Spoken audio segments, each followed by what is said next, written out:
Awak helikopter KA-52M berhasil menyerang unit angkatan bersenjata Ukraina di zona operasi khusus. Rekamannya diunggah di akun Telegram Kementerian Pertahanan Rusia pada Sabtu 6 Juli 2024.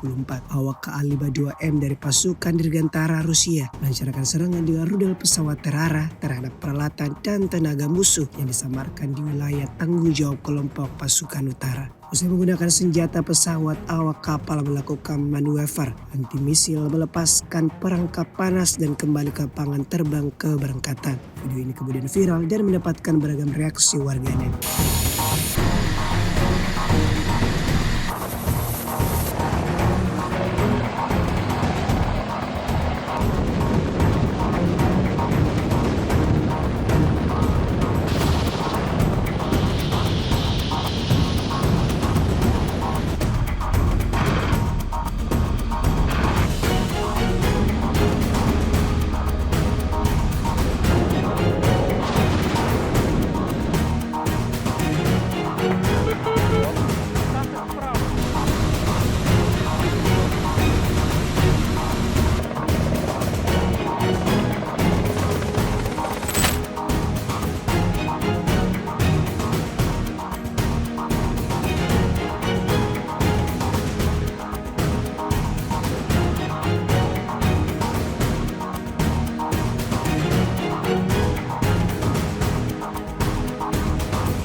Download Tribun X sekarang, menghadirkan lokal menjadi Indonesia.